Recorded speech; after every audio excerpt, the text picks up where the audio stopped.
अस्सलाम वालेकुम नाज़रीन गिरामी। आज की इस इंटरेस्टिंग वीडियो में ये बुजुर्ग हिंदू है और दो बातें ये अजीब कर रहा है। एक ये कि जितने भी दलित हैं वो प्रणाम इस तरह जो हाथ बांधते हैं और वो दूसरे को भगवान समझने के अकीदे के साथ शिरक करते हैं। नाउज़ुबिल्लाह, मुस्लिम ऐसा ना अकीदा रखते हैं ना अमली करते हैं। तो और भी वो कह रहा है कि दलित लोग नीचे होते जा रहे हैं, ज़मीन में धंसते जा रहे हैं, उनका दर्जा और भी घटिया और कम होता चला जा रहा है। एक बात इस बुजुर्ग ने ये की है। दूसरा ये इसने जो कहा कि सांप या हाथी की जो जो जानवर है, ये सांप और हाथी, इनकी शक्ल आप बुत में तराशते हैं और उसको खुदा मानते हैं। ये दोनों बातें कितनी घटिया और गलत हैं, ये इस बुजुर्ग हिंदू बुजुर्ग से सुनते आइए। देखते हैं, वीडियो को लाइक करें, चैनल को सब्सक्राइब करें, वीडियो को व्हाट्सएप पे जरूर शेयर करें, कमेंट करके बताइएगा वीडियो कैसी लगी। आइए देखते हैं। वीडियो के एंड पे मैं काफी सारे पॉइंट इस पे लेके आया हूँ, आइए देखते हैं। अगर बिजली के तार इस रास्ते से गई है तो इसको छुएगा आज तो करंट आज मारेगा कि 6 महीना के बाद मारेगा? आज मारेगा ना।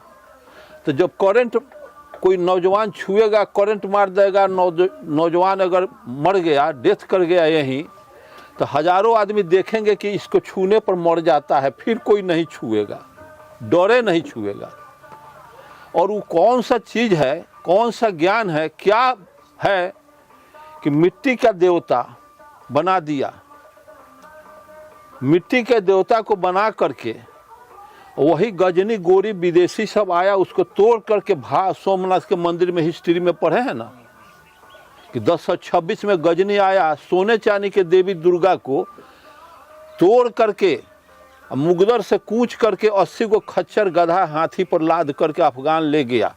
तब सोने चांदी के देवी दुर्गा गजनी का एगो बाल नहीं टेढ़ कर सका, तो गिट्टी छड़ सीमेंट का हनुमान हमारा क्या दुर्गा बना बिगाड़ते? इसको कौन समझेगा? जिसको बाबा साहब अम्बेडकर, पेरियार, ज्योतिबा फूले, कबीर जैसा महामानव बहुत प्रयास किया, अथक प्रयास किया। तो हम अपने पूर्वजों के दार्शनिकों के विचार को हम नहीं ध्यान दिए, हम नहीं समझे, और हमारा अहित करने वाला जो पुरोहित वर्ग है हमारा हमेशा एक्सप्लॉइट शोषण किया है, हमें इंसान नहीं समझा, उसको हम भगवान समझ गए, पुरोहित समझ गए। पुरोहित का अर्थ समझना होगा। पूर्व मतलब गांव, हित मतलब शुभचिंतक। उनका फलाना के हित हथिन, रामेश्वर बाबू के हित हथिन, सुरेश बाबू। तो गांव भर के जो शुभचिंतक होता है उसको पुरोहित कहा जाता है। वो कैसा पुरोहित है?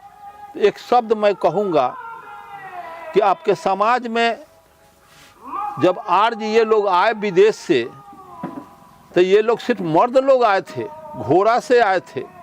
हम ही लोगों के बहु बेटियों को ये लूट लूट करके धर्म पत्नी बनाया। वो फिर अपने बहु बेटी को लाने के लिए 8000 किलोमीटर नहीं पश्चिम गया। हम ही बैकवार्डों की बहु बेटियों को सुंदर सुंदर को लूट करके धर्म पत्नी बनाया। धर्म पत्नी का अर्थ समझना होगा। और जब हमारे बीच से, हमारे घर से ये घोड़ा पर चढ़ के तलवार लेके आके लूट करके हमारी बच्चियों को ले जाते थे, तो वो विलाप करती थी कि बाबा हो बाबा बचाओ हो बाबा, नाना हो नाना बचाओ हो नाना, भैया हो भैया बचाओ हो भैया। विलाप करते घोड़ा पर चढ़ा के लूट करके वो आर्य ले गए, और ले जाने के बाद उससे प्रजनन किया। तो बच्ची विलाप करती चली गई। नंगा तलवार देख करके, रिष्ट पुष्ट आर्य के बदन देख करके 90% बैकवर्ड सरेंडर कर गए कि इसका विरोध करेंगे तो काट देगा, बच्चियों को ले जाएगा।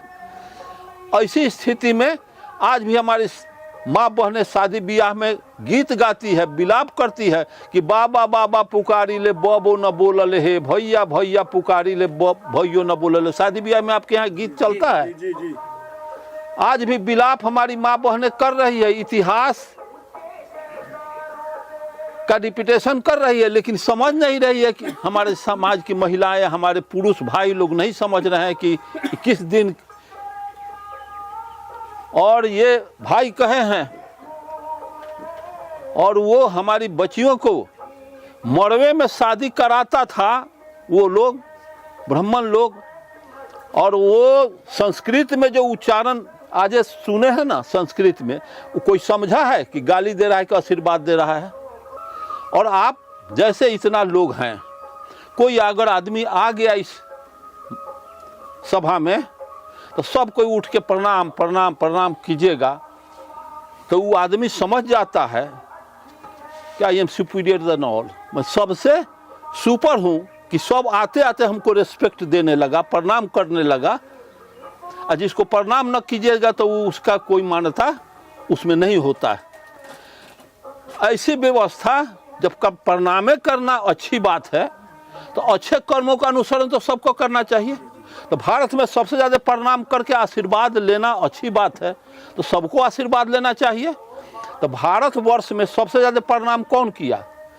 तो कोयरी, कुम्हार, कानू, कलवाड़, चमार, दुसाध, जादव, तत्वा, यही सा ना कि प्रणाम पंडित जी, प्रणाम बाबू साहब, तो निके रह जजमान, सुप्रीम कोर्ट के फैसला बा, ऊपर न उठिए, निके रह, प्रणाम प्रणाम। तो ये जो जात सबसे ज़्यादा जिसको प्रणाम किया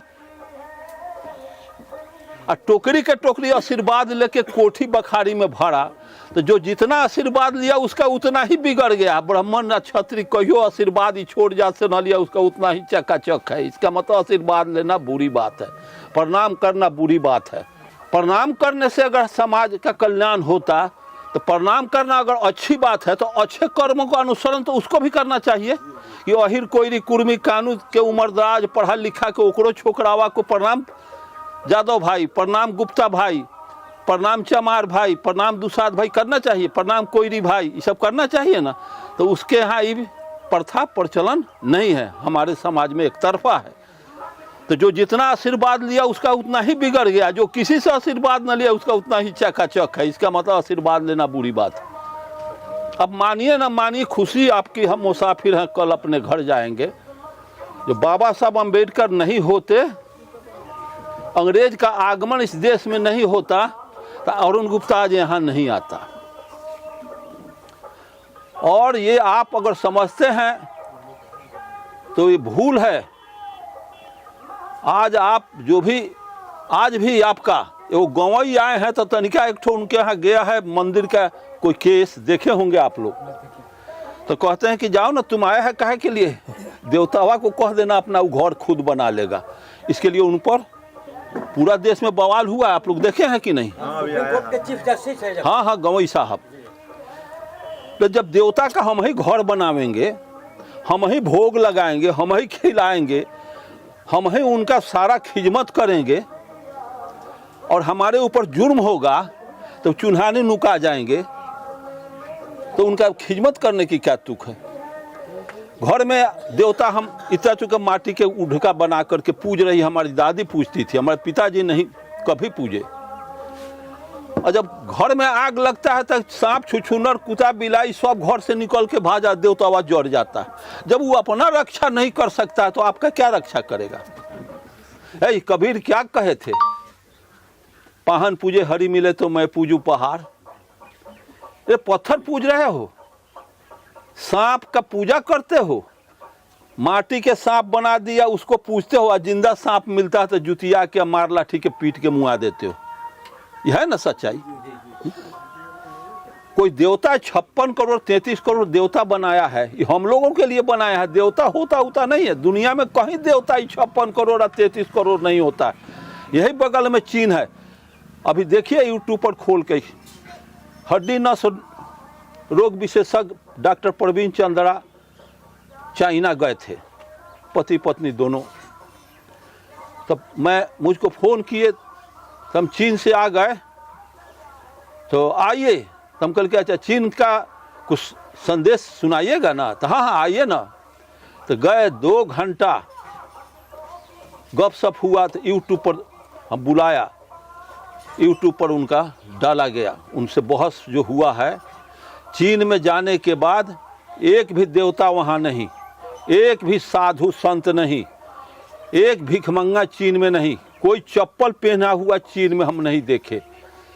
जूता, मोजा, जो वहाँ खाने का चीज़ जो बेच रहा है वो भी जूता मोजा में, उसका भी बहुत बेहतर कपड़ा लत्ता गारमेंट। चीन में गरीबी नाम का कोई चीज़ नहीं। आज चीन जिस विकास पर, जिस ऊंचाई पर, जितना चीन का डेवलपमेंट हो गया है, और सबका तो नहीं, चीन का जितना, 100 वर्ष के बाद भी भारत उस ऊंचाई पर नहीं पहुंचेगा। और उनका डॉलर गिर गया और दूसरे दुकान पर चले गए, इस दुकान पर कपड़ा उपड़ा लिए और दूसरे उनकी पत्नी के लिए कपड़ा खरीदाने चला गया, तो वहाँ जब पैसा निकालते हैं तो पैसा तो गिर गया था, उसी दुकान वहाँ पर निकाले, वहीं गिर गया $700।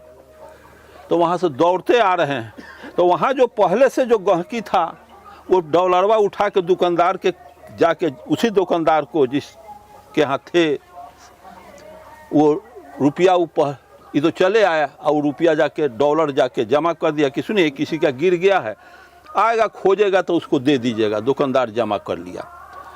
तो वहाँ आगे के दुकान में जो ले रहे थे पत्नी के लिए अपना गारमेंट ले रहे थे, तो वहाँ से वो आए कि उसी दुकान पर गिरा है। तो दुकानवा पर जब आते हैं इधर उधर देखते हैं तो वो आदमी बुझ गया कि वही खोजता है जिसका खोया हुआ रहता है। क्या क्या कुछ गिर गया है? तो हाँ हाँ हाँ डॉलर गिर गया है। तो आइए इधर आइए। तुरंत एक चाइनीज को कहा कि फ़ोटो लो। बहु आदमी फ़ोटो लेने लगा। इंडियन थे, बगल में खड़ा हो गया और इनको डॉलर गिन करके दे रहा है, वो फ़ोटो ले लिया। तो ऐसा क्यों कर रहे हैं? तो इसलिए कि जौन हमारे यहाँ जमा किया है वो आकर के कल पूछेगा कि वो डॉलरवा वो दे दिए, आया था वो आदमी, तो हमको प्रूफ रहेगा कि हाँ हम दे दिया वो डॉलर जो आपको दे रहे हैं। आज भी तो ऐसा इतना प्रगति कैसे कर गया? इसलिए वो प्रगति इतना चीन कर गया कि तुम बुद्ध को छोड़ दिए और बुद्ध को अपना लिया। हम सत्य को छोड़ दिया और चीन सत्य पर आमादा हो गया। हम बुद्ध को छोड़ दिया। बुद्ध मीन्स सत्य, पदार्थवादी सोच, विकसित सोच, वैज्ञानिक सोच। तो हम बुद्ध को छोड़ दिया तो हमारा हालत दुनिया के दौर में सीधे नीचे चला गया। और जो बुद्ध को एक्सेप्ट कर लिया दुनिया के दौर में सबसे आगे। चीन में कहीं कोई झगड़ा होता नहीं, कोई कोर्ट कचहरी इस तरह का नहीं। इतनी पार्टियां चीन में नहीं है। एक कम्युनिस्ट पार्टी जो नीचे से चुनाव होकर जाएगा, कौन राष्ट्राध्यक्ष होगा, कौन क्या होगा, वो बस हो गया। इतनी कोई परेशानी नहीं। भारत में हर 1 मिनट में एक हत्या होता है, 1 मिनट में एक बलात्कार होता है। भारत में एक पर एक साधु, सारा साधु आसेराम निर्मल बाबा दांती महाराज है। यह है कि ना सच्चाई है? एक भी वैज्ञानिक आइंस्टीन, जेम्स वाट भारत में आज तक पैदा हुआ? भारत में एक ठो डार्विन कोई पैदा हुआ? भारत में आसेराम राम रहीम निर्मल बाबा दांती महाराज, यही लोग पैदा करने का इनका धर्मशास्त्र है। धर्मशास्त्र नहीं है, वो हमारे समाज को गुलाम बनाने का वो तिक्रम है, तिक्रम का शास्त्र है। और इस व्यवस्था को हम गला लगाए हुए हैं, समझने की ज़रूरत है। और आप टोटल ब्राह्मणवाद में फंसे हुए लोग हैं, परिवार को फंसाए हुए हैं। आप देखते हैं कि बच्चों को भी फंसा दिया। बच्चा के गर्दन में हनुमान के, दुर्गा के तबीज पहनाए हुए, हाथ में बद्धी बांधे हुए, टीकी रखे हुए हैं, भुरुकुआ चनन किए हुए हैं, जिसको जगदेव प्रसाद बाबा साहब अम्बेडकर कहे थे कि ब्राह्मणवाद का क्या पहचान था? साफ कपड़ा, 7 निशान। ये सब निशान है, ब्राह्मणवाद का पोसुआ का निशान है। जैसे कि कोई कुत्ता कोई पोसता है, 5 गो कुत्ता अगर कोई कुत्ता पोसता है और चमौटी पहना देता है तो आदमी देख देता है कि पोसुआ है। और 5-6 कुत्ता लगता है झगड़ा करने तो कह रहे डिस्टर्ब हम लोगों को होता है, जाओ कुतवा को मारो। जैसे कुतवा के मारने जाइएगा तब पोसुआवा करे, पोसुआवा के न मरिया न तो जो पोसले हो थोड़ा सा झगड़ा करते हो, अनेरुआवा के मार। तो जितना हमारे समाज के बैकवर्ड के लोग हैं सब अपना बच्चा के ब्राह्मणवाद के तो नाज़रीन गिरामी, ये थी आज की बेहतरीन वीडियो जिसके अंदर हमने इस 2 पॉइंट को बड़ा खींचा है। इस्लाम हर इंसान को बराबर समझता है, कोई दलित नहीं, कोई प्रणाम करने वाला नहीं, कोई ऐसे हाथ नहीं बांधेगा और अपने आप को नीचा नहीं करेगा, दूसरे को खुदा नहीं समझेगा। नहीं, खुदा सिर्फ एक है, वो अल्लाह है। इस्लाम में कोई दलित या ब्राह्मण नहीं, सब इंसान अल्लाह के नज़दीक बराबर हैं। फजीलत सिर्फ तकवा से होती है, जो परहेजगार है वो अल्लाह के ज़्यादा नज़दीक है। ज़ात पात का निज़ाम इंसान को बांट देता है। हिंदू धर्म का जात पात सिस्टम इंसानों में नफ़रत पैदा करता है, जबकि इस्लाम इंसानियत को छोड़ देता है। इस्लाम इंसानियत को जोड़ता है, छोड़ता नहीं है। दूसरा खुदा मखलूक नहीं हो सकता, कोई दूसरा खुदा, वो यानी एक तो अल्लाह है, वो मखलूक तो बन नहीं सकता है। तो आप सांप को या हाथी को क्यों बनाते हैं? जो चीज़ पैदा की गई हो वो खालिक नहीं हो सकती। सांप, हाथी या पत्थर मखलूक है, खुदा नहीं बन सकते। खुदा तो कहते ही उसे हैं जिसका ना कोई बाप है, ना कोई बेटा है, ना कोई बीवी है। बुत परस्ती अकल के खिलाफ है। पत्थर से बनी मूर्तियां खुद अपनी हिफाजत नहीं कर सकती। जैसे इस बाबे ने कहा, तो वो इंसान की हिफाजत कैसे करेंगी? सारी मखलूक इबादत के लिए नहीं, इबादत गुजार के लिए है। अल्लाह ने दुनिया के हर चीज़ इंसान के फ़ायदे के लिए बनाई है, ना कि उसकी पूजा के लिए। समझ में आई बात?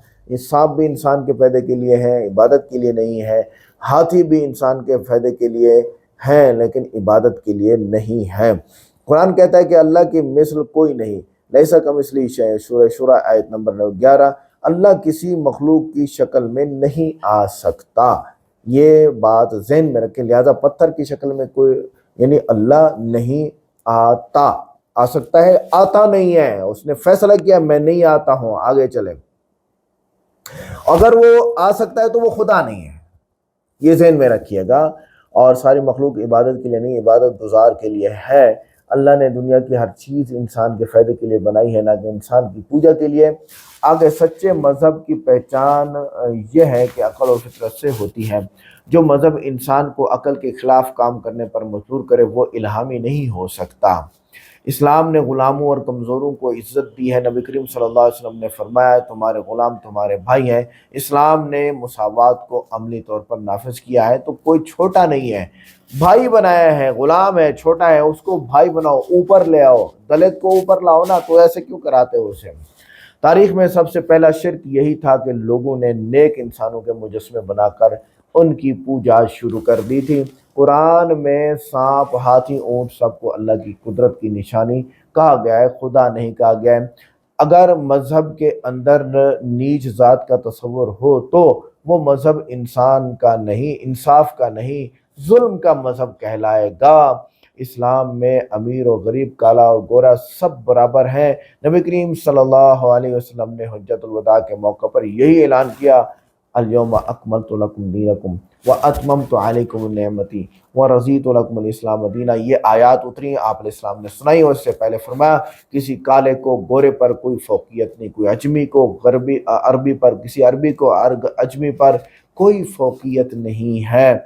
समझ में आई बात? सिर्फ एक अल्लाह है जो सबसे बड़ा है, सबसे ऊंचा है, इंसान बराबर हैं। इसलिए आपने हज पे देखा होगा, बादशाह भी, अमीर भी, गरीब भी एक ही लिबास में आपको मिलेंगे, एक ही जगह पे मिलेंगे, एक ही अमल करते हुए आपको मिलेंगे, क्योंकि ये सारे इंसान सब बराबर हैं। ऊंचा सिर्फ इंसान वही कहलाएगा जो अल्लाह के यहाँ सबसे ज़्यादा तक़वे वाला है। आज की वीडियो कैसी लगी? वीडियो को लाइक करें, चैनल को सब्सक्राइब करें। मिलते हैं नेक्स्ट वीडियो में। अस्सलाम वालेकुम।